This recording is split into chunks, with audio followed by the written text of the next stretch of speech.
আসসালামু আলাইকুম রহমতুল্লাহ। 3 নং বোর্ডে ভাইবা দিয়ে এসেছেন আমাদের আরও একজন প্রিয় মুখ, আমরা ভাইয়ের অভিজ্ঞতা শুনবো ইনশাআল্লাহ। জি আসসালামু আলাইকুম রহমতুল্লাহ। আমি মোহাম্মদ হারুনুর রশিদ, এসেছি কুমিল্লা মনোহরগঞ্জ থেকে। আমার আজকে আরবি প্রভাষক ভাইবা ছিল। তো আমি যেহেতু হাদিসের উপরে কামিল করেছি, আমাকে হাদিস সংক্রান্ত প্রশ্নটাই বেশি করেছে। প্রথম প্রশ্ন করেছে যে সিয়াসিত্তা হাদিস গ্রন্থ ছাড়া আর কোনো গ্রন্থ আছে কি না হাদিসের। তো আমি বলছি জি আছে। তো বলছে কয়েকটা নাম বলেন, আমি বললাম। এরপরে বলল ইমাম বুখারীর পূর্ণ নাম বলেন, বললাম। এরপরে জিজ্ঞেস করলো ইমাম বুখারী কোথায় জন্মগ্রহণ করেছেন এবং কোথায় মৃত্যুবরণ করেছেন।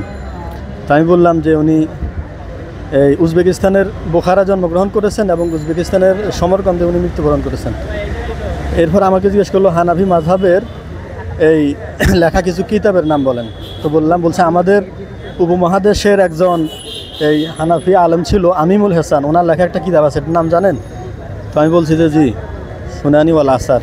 তো বলছে এটা কী সংক্রান্ত? আমি বললাম যে এটা এই হানাফি মাযহাবের মাসলা মাসাইল সংক্রান্ত। তো বলছে ঠিক আছে, আসতে পারেন।